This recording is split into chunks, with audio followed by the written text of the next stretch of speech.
Section 3, frankly, I find a lot of agreement in. The ultimate issue with much of the socialist and communist politic and philosophic ideas and ideals boils down to much as was just critiqued in this whole section. That as opposed to recognizing the material reality of everything to hand and being willing to commit themselves to not simple abstractions, regardless of how systematically thorough they might be, that there is the underlying relations themselves, struggles of classes, and because of this, they find themselves not only compelling to those who are tired, upset, bothered by the current circumstances that they find themselves in, but in that this is, as it is declared here, reactionary, neither proactive in the sense of making something occur, not necessarily in the revolutionary sense, but in general.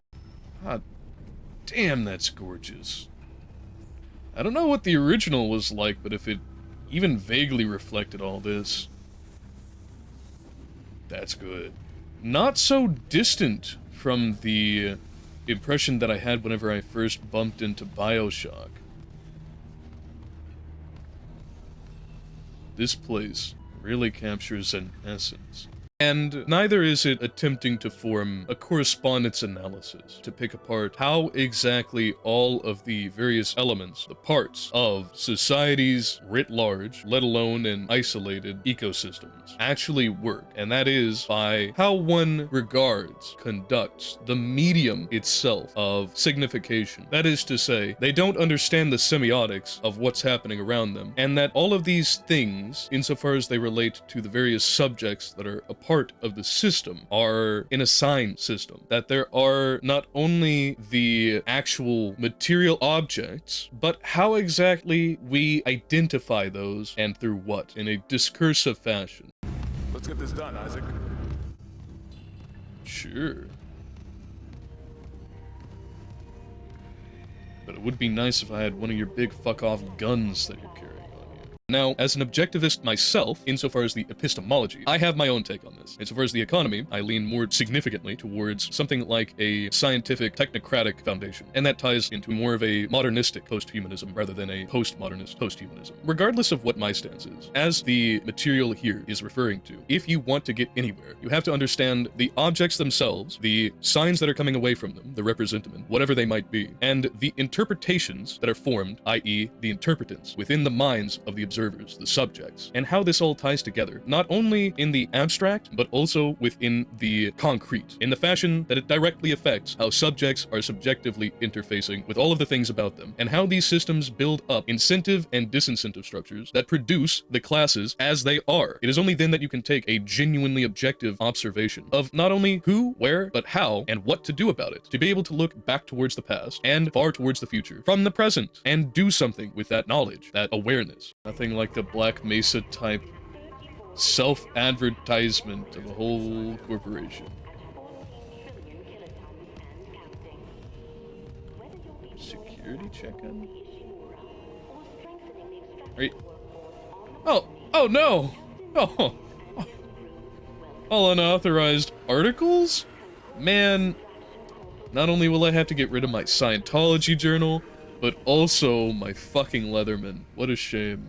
Communist Manifesto, of course, while it is not something that is used by every inheritor of this tradition from this point forward in history, the underpinnings thereof in successors is still what is being operated on. And while I pointed out that what the others get wrong, the communists get right, insofar as their methodology, what they do with that methodology is consistent and non-sectarian, at least in principle. Nonetheless, the entirely inappropriate response. The reason that I would argue is because we understand how history has since progressed, having known that there are mass consequences, which are less than ideal, to put it in the most YouTube-friendly sense possible, of the class struggles that were at hand and continue to carry on. The development of things like the internet as a means of communication, organization, digital nomadry, citizenship, decentralization from these spaces of production class, and the mobility that comes along with that, the counter genuinely to all sedentarianism, that is to say, the settlement in a singular location and the reliance upon the products thereof, I think is the most probable solution.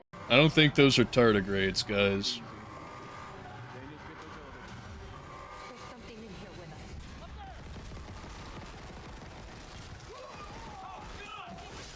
Holy shit. And Isaac is just standing there like nothing is happening. The way that happens is by recognizing that all of the concerns, all of the considerations that were addressed here in this document, and in my understanding by communist systems of analysis writ large, is that value relation as such, where a technologic perspective on all history, I think, better addresses how we come to these kinds of sign systems for not only our relation to production, but also to subjects, to the materials that enable their existence. That all of it, insofar as humans are able to concern themselves with, and beyond humans, all of the creatures that enabled us to come about, historically, evolutionarily, presently, by sustaining our ecologies, that it's all memes. The meme being an imic unit, an internal underlying type, whereby all things are expressed, tokens of culture, of meaning, of pragmatic apprehension. And I do use that in the discursive Persian sense. Good Lord Almighty. Yeah, that's not good. I think we'll need more than a doctor to fix that. Maybe like a xenobiologist to clean up the mess. If we are able to decentralize, constitute independencies from what we might identify as either a proletariat, bourgeoisie, aristocracy, monarchy, whatever kind of sedentarist authority that there might be, which has the capacity to inflict upon others their own sign systems, relations of property, production, materiality as such, and our predominant concern is taking the truths that we can derive from a inferential, perceptive, direct reality, and working with them, that we discover all things within our world are attainable if only by the recognition of the appropriate methodologies, techniques, as it comes to us in English today, derived from the ancient Greek. That is to say, a method of accommodating a product. That is to say, in a more composed fashion, if we understand the producers, the processes, and the products that get us to where we need to be. Ooh, I like that effect. Oh man, that has straight data mosh vibes.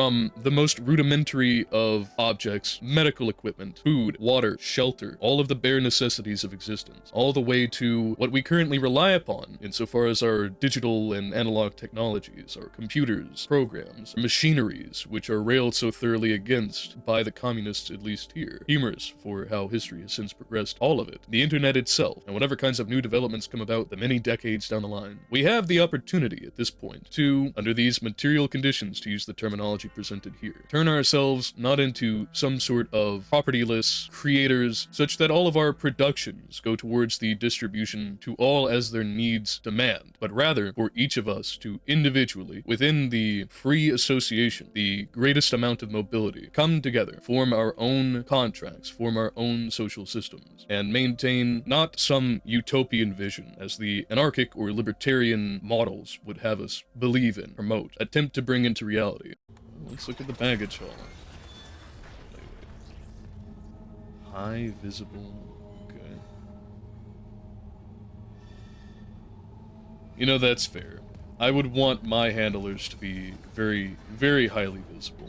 Knowing the nature of humanity as it is, that it is prone to competition, that there is an economic element in everything where materiality is concerned, and even sociality, if not for goods in the concrete sense, then goods in the abstract. A new series of relations that are founded on the reproducibility of all information, all techne, everything including the self, and that these are, with the appropriate analysis and action, fully attainable, that they are not castles waving high in the sky, revolutionary in the sense of demanding force by necessity, but that they are revolutionary in the assertion of self-determination, of self-responsibility, of the self as a unit that can commit to a solidaristic collective and just as easily exit. That it is not one's class that is the ultimate determinant of their conditions, capacities, but that it is one's ability to reason, and with that reason, conduct. Ah, my oldest nemesis, fucking keycards. The cutscene that we were introduced to here on this little vessel going in towards what they call a planet cracker, giving us information on stellar mining, the kinds of relations that they have retained in the very human vein as we experience day to day here, yet still retaining some degree of relatability, and yet putting us into a scene that is entirely departed from everything that is contemporary, that is artificial from top to bottom, and the complexity of that, the stark yet sophisticated nature of it, and not just of the environment, but also the equipment with which our character is given, tells us a story that is immediately not only visible, but also audible. It swiftly introduces us to the fact that not only are we dealing with things that are well beyond the understanding of any one person, as our technology is even today, but also that are perhaps going to be beyond the grasp of anybody in the immediate future. That even the most minute element that we're going to be dealing with here has drastic implications, not only insofar as itself as the entity, but also for the systems that they are a part of.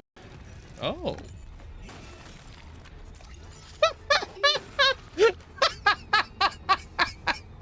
Oh yeah, I'm feeling a little bit low on ammo.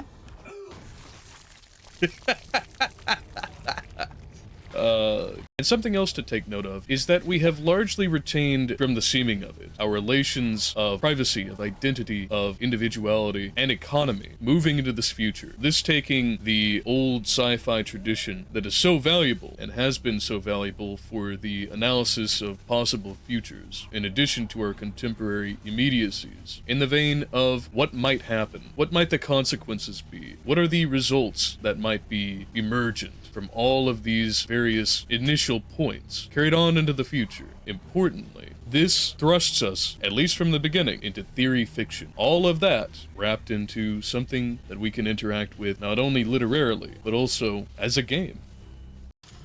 Hang on, I think I can get something out of this.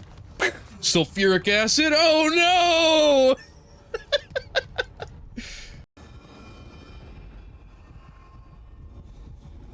no! Ooh. They even have the heart-pumping sound effects. You know, it is little things like sound, and as I think that this game is taking good advantage of thus far, lighting that can contribute to the overall tension of a thing, that can produce the effect in its entirety within even a very simple environment. There's a warning for the bathrooms? You're shitting me. Oh no, they haven't been sanitized for error?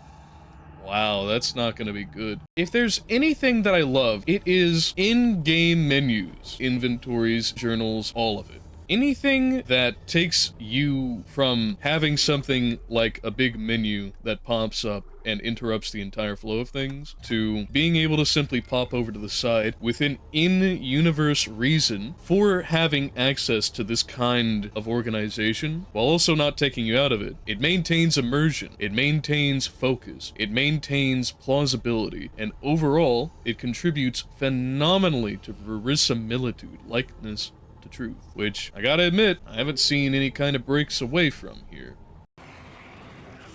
You stay up there, Buster. No, no, no, no, no. No, no, no, no. That's a you problem. You have to find your own buddy boy to feast on. I, on the other hand, will chop you into suey if you come anywhere near me. Promise.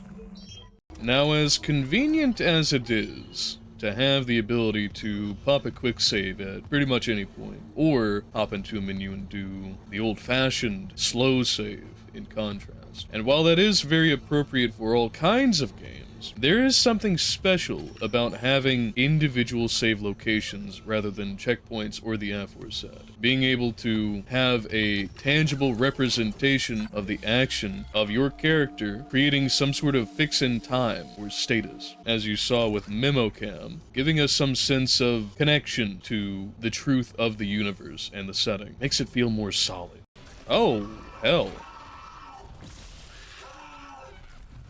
Yeah, that's probably the proper response. Now, as I knock a chair over. This whole section here, and as we look around the entirety of this area, this tram access space, continues to insist upon that thematic coherency, in that we saw earlier a coffee cup, spilled as it was and crumpled, and now here a coffee station, along with some chemicals that we saw in a rack and the room that we were just ran out of in the beginning. You can tell that the level designers wanted to make sure that there's not only useful elements to the player, but also that there is a reason for the structures to exist, and also a connection for all of the materials that are scattered throughout, only furthered by the inclusion of things like an advertisement for the tracker that you yourself will perhaps be relying upon, waste disposal, and waste management. All of this to say, if you have a setting that makes sense in and of itself, your backdrops, your levels will build themselves.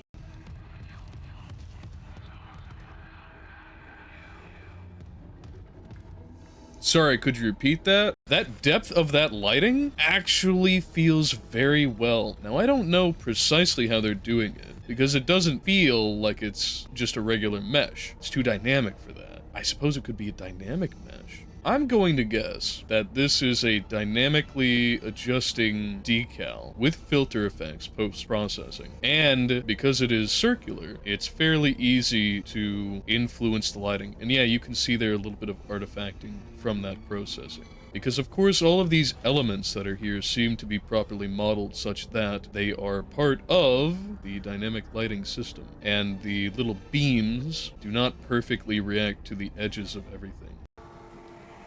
Yo. These ones are not dead, are they? Yep, at least that one wasn't.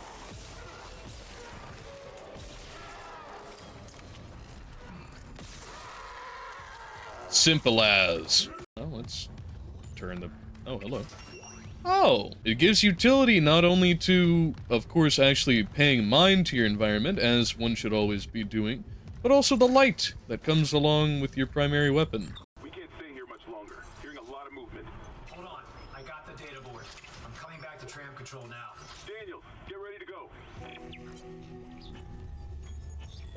Hold on, I am absolutely looting every single thing in sight.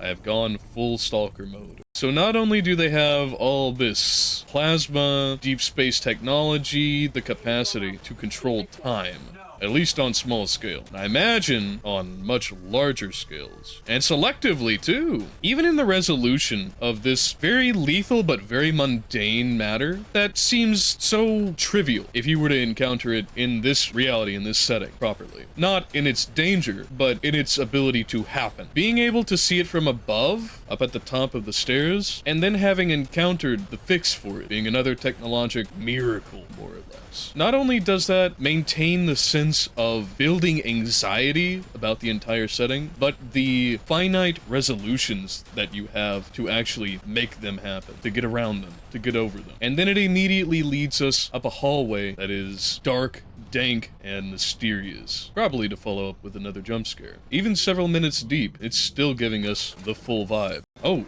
hell. No. Away with you. Power! Control!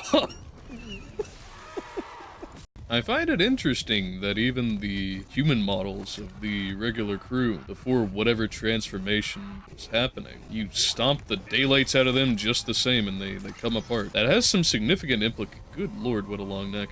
That has some significant implication insofar as the intention behind the design. That the devs didn't give any kind of speciality to the pretense of the human. They are all bodies that you can interact with equally. And this comes into significance when you look at the meaning that is hard built into the game. It is hard built into the code, the meshes, the decals, all of it. They had to take the time to make the specific objective interactions you can have in a preset system the same across the board. And the message that I derive from this is, you're all the same. Isaac, we made it to the bridge. There's no survivors. Daniel's just trying to get into the You command don't computer. say. If there were survivors, I'm pretty sure they wish they weren't. Thinking of the upgrades that we just managed, that they're so incremental speaks a lot as to the potency of each one, and how they impact the gameplay that you can engage in. That each increment is so substantive in how it can impact your gameplay follow-through on each of these. The kinds of fights that you're willing to participate in and the ones that you try to avoid. Especially in an emotionally charged game like this, as horror as a genre tends to be, it keeps you grounded instead of just being able to pile drive through anything that you might face. I'm not the biggest fan of grain, let alone film grain, but I think it really works in this section.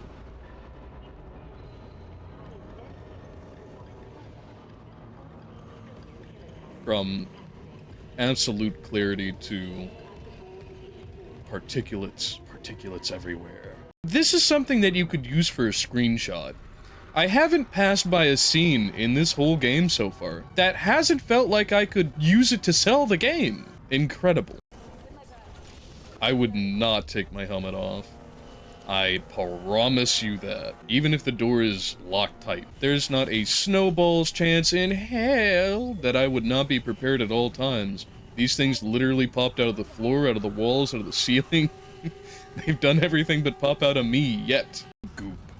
Goop everywhere. I wonder, running through this game with its heavy focus on the meatiness of organisms, it's given me the remembrance of Magnus Archives, specifically the Flesh, for those who might have any familiarity with it. If you do not have any familiarity with it, I would highly suggest that you take a listen to it. It is a long series, but the episodes are short, and they are great inspiration, and are just phenomenal overall in their own right. But the reason I bring it up is because of the very literal interpretation of the fleshiness of things. Now, obviously we're in the first part. I've been trying to stay thorough with all of this, so we haven't sped through the whole map. But thus far, we are seeing a slow, incremental shift from the kind of inorganic background as the setting proper in the human artificiality, and slowly moving towards a goopiness, a sloshiness, a scientific, demonic aesthetic. Well, interesting to see that she's got a bit of a mysterious past, at least. We're just gonna let a fire happen, guys? Like, no fire extinguishers or anything? Let's take a closer look at these poor unfortunate creatures, as much as we can in this doorway. Let's see, can we get a better look from around here? Well, obviously they're stripped down, and this one's been dismembered a bit. Seems like their whole biology has not really changed all that drastically. They just look pink and skint. Biggest changes up in the mandible of the jaw, neck. Is that exposed? Yeah, I think that's exposed spine. That might be the esophagus. But the general morphology overall, at least from seeing on the backside, there's little hands? Yeah, okay. No, there has been some very significant changes. Still anthropoid, approximately, but I wonder if the team, and its canon, to come back to that for a moment, built these out for purpose of just being a, scary monster, or if it was to be more symbolic, or if there was supposed to be some kind of explanation for it that came along with a forced evolution, or if there was some kind of combination of all of those factors put together that made them decide on the morphology and dispositions of the Necromorph. Killian fixed now. Got a damage report? Yeah, that'll... just any time now, huh? Okay. Yeah, we'll have everything taken care of, like, tomorrow. Yo, where'd you get that gun from? Can I have one? Cause, that looks like it takes a little bit more than a little plasma pistol. Oh, hell. Alright, well, there goes her. I would say there goes me, but then there wouldn't be much of a game left, now would there? Well, at least it answers the question. Oh, what the fuck are you? So what this little text nodule gives us is an insight into the recent history as it connects to Earth and all of the resources that were related thereto. That this corporation, and more specifically this vessel, were dedicated to resolving. Not only that, but also a little bit of the history. This has a humorous amount of correlation to Doom 2016, which was unintentional, but lines up very well in that another one of these calls to arms, if you will. in the metaphoric sense, of exploring the unknown depths with the risks that come with them, is brought on by the need for resources. In that case, power. In this case, a little bit of everything, to include power. And yet along with it came phenomenal advances in technology to invent oneself out of the potential dangers that we face in the more trivial and familiar senses. You and you can go to hell. Feel me? Whereas in Doom, the emphasis, of course, is on tangling with the unknown in a supernatural way, in a way that is fictitiously built to enable the high-stakes conflict that it was built upon foundationally. Here, in Dead Space, it's more about a biological organism and perhaps an underlying promoter of changes to that kind of organism itself, and how we might relate to that. How, rather than something supernatural, there might be entirely material difficulties that lie ahead from other intelligent beings, and how we might face them. In this case, with extreme violence, as is perhaps appropriate for the extreme violence that they would inflict upon us. But that is a good question to pose. What if intelligent life outside of us exists, and it exists in a form that is entirely beyond our immediate comprehension? But even if it were to be understood in its entirety, that it is built from the ground up to be hostile to our modes of life, our relations, and our signs, not only to the symbolic, but also the material itself. Isaac, what's happening? Johnson's gone. Very. Yeah, I cannot see any reason why any of the crew would not think that they are in the bone zone. This is not Kansas no more. I'm sorry to say. Things are not looking up. You are not entitled to a bag of peanuts and or bottle of water. You are fucked. Plain and simple. I wonder if this is just me projecting, or if any of the folks who worked on Destroy All Humans came over to work on this, because that kinesis system feels very familiar. Obviously, there's only a handful of ways to do one properly, but the navigation, the pickup, the fact that it feels fluid rather than jerky, it's very reminiscent. I hope I find a store! Nice, nice, nice. Ah, yes. Amazon in space. While that might not be reasonable, why am I here?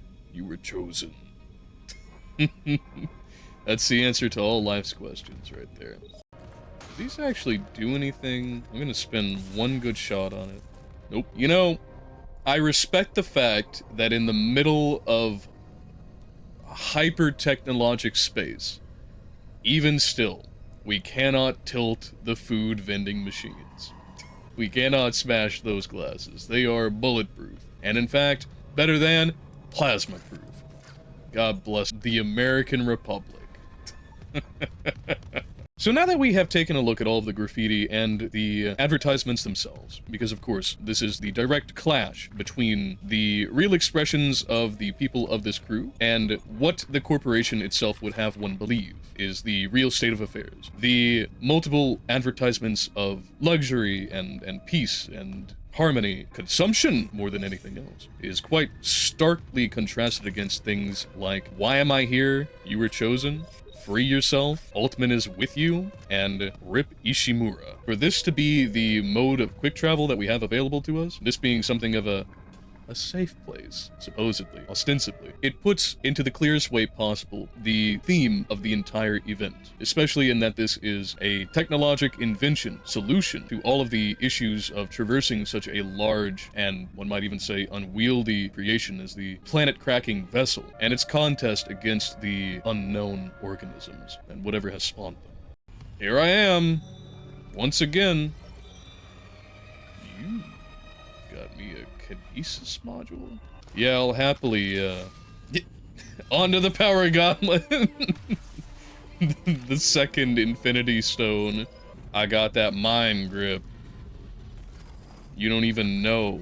It's very, very bold to have these markers as the insignia of your whole religion. Well, the direct connection is not simply a hint, and it makes me wonder, is the CEC Corporation involved in that directly? What is the doctrine of the unitologist itself? Because I sincerely doubt that it's quite in line with all of this And this would explain, though, why the church itself holds on to the remains of its followers. But it doesn't exactly explain how or why there are the bodies of others that have not transformed. Surely it's not that.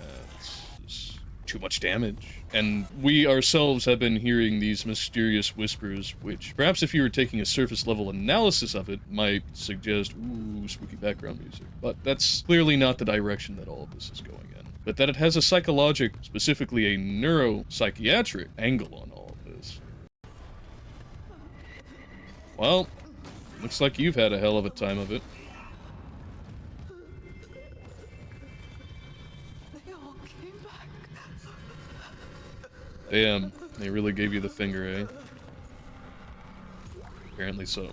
Ooh hoo hoo! Your loss is my sauce! Yeah, I'll keep this pulse rifle up my Well, if that isn't a set piece in and of itself, an open binder, with "They are coming" written across it, right next to planetary science, and mining accidents, and understanding unitology. If you were in doubt, if it was unclear about the themes and motifs they are willing to explore and have thoroughly explored by this point, this clarifies it for you. Religion, technology, futurism, the unknown, the lethal unknown. Sorry, we are full. But the barricade was put together. Along with oops, that's one of the last things you want to hear from anyone medical.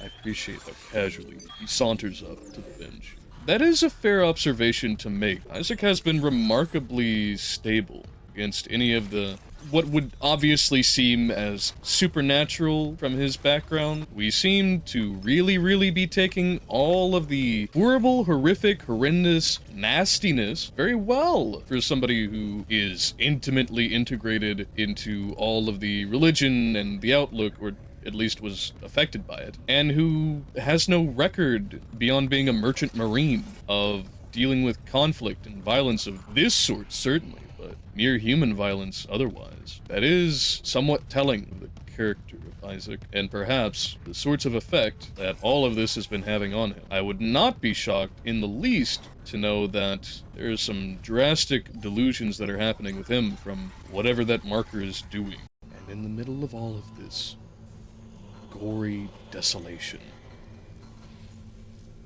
the shoe that Isaac has taken so well to all of this, perhaps it has some direct relation to what was written in the tram, that he was chosen for this, if we were to look at it in less of a religious sense, the unitologistic sense. Wow, that is firmly affixed to the wall, huh? Perhaps more in the sense of that his qualifications fit him exceptionally well, that this is the in-game reason why he's able to make it, where the others have not. Oh, hell. Ooh. You know, I'm not a radiologist, but that don't look so good, Chief. This has 2001: A Space Odyssey written all over it. Huh. I'm gonna imagine that little statuette wasn't just a matter of, you know, no relation. The hell?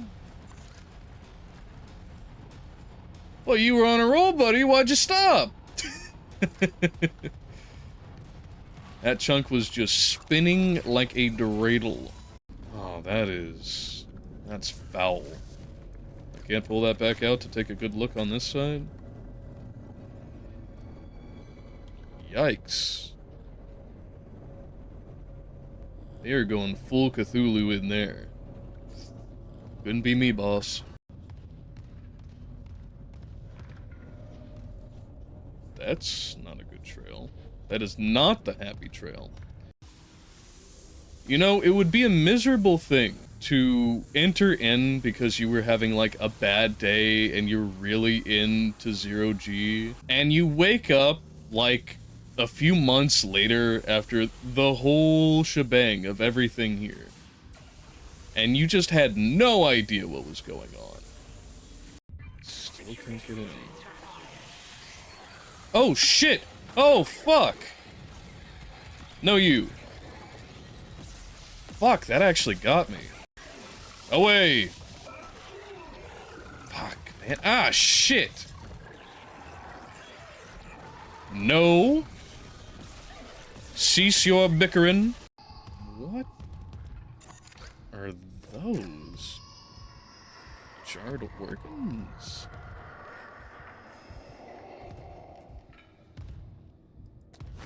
Kidneys.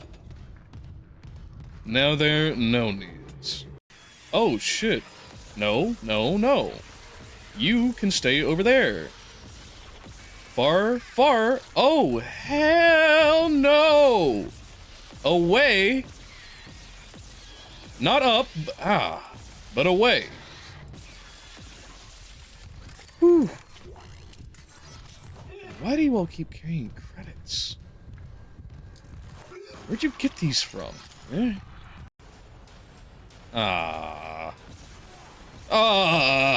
I thank all of you who have watched and will watch in the future for doing so. If you found it is worth your time, we have liking, sharing, subscribing that you can all do for free, and of course, there is a link in the description to both stream elements, if you would like to make a one-time donation of whatever amount you desire, or Patreon, if you want something back for what you give to me. If you think you might want to see more of us, there's always X, TikTok, Spotify, as well as the Threefold Edifactory Discord server, which you can always check out, also linked below in the description. Aside from that, I hope that you all never miss your opportunity.